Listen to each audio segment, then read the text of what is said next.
All right, so in this lesson, we're going to take a look at layers. All right, so let's go to File, New, and I'm just going to choose a default just 500 by 500. It makes it simple, and then leave all the other options consistent with what I have here. So RGB 72 down here, and number of artboards 1, and hit OK.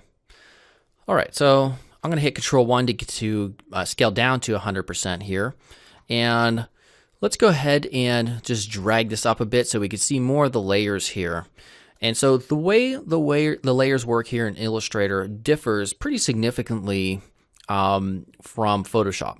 So over here we have this layer 1, and if we create a new object, let's just choose the rectangle tool, and we left click and drag it in here, we'll see it didn't just add like a new layer 2.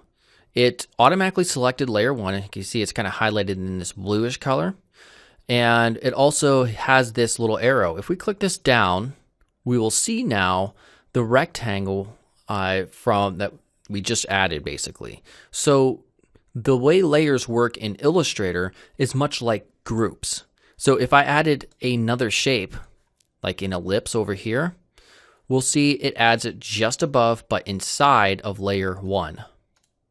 And so you can go throughout an entire project, an entire design, and only have one layer technically, because inside of the layer you have what are your objects, and you can have tons of objects. And so for me, for the most part, I usually only work within this layer 1 right here. And inside of it are all of my individual items. Now, for purposes of organization, especially if you're dealing with something that's pretty elaborate, like in terms of design and the amount of objects you have, you may want to create more layers. And the way you do that is you click over here, specify new layer, and that will give you the layer options, which I drag over here. Give it a name. You can give it a different color. It'll automatically color it differently. As we can see, it's about to be red, and just simply hit OK. And so now if I want layers to be specifically inside layer 2 as opposed to 1, well, I can move them into it by left clicking and dragging there. So now we have 2 different layers here with one object in each. Or with the layer selected, if I add a new object, maybe like a type layer, we'll see it also stays within the layer that is currently selected. So that's pretty much the major differences between layers and here in Illustrator as opposed to Photoshop. Okay, so another thing that we can pretty much pay attention to that's kind of important is when we're working with type layers.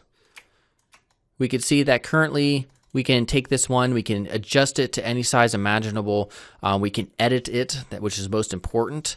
When it comes to UI design, if you're ever going to use Illustrator for UI design, you definitely want to try to keep things editable.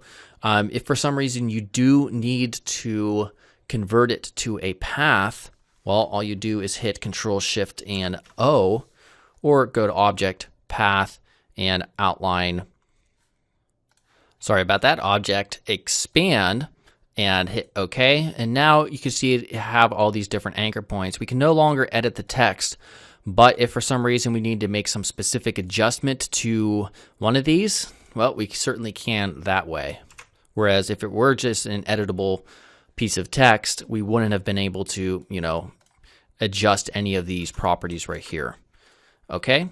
So one of the very important key differences as well when it comes to layers in Illustrator versus Photoshop is that there are no rastered layers in Illustrator.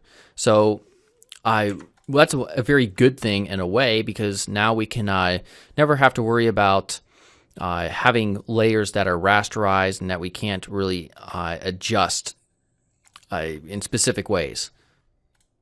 And I should back up. Technically, you can create rastered layers in Illustrator, but there's pretty much never a reason, especially when it comes to logo design, which is what we're going to be using Illustrator for, to use a rastered layer. So we never have to worry about that. If you wanted to, you could go to Effect, Rasterize.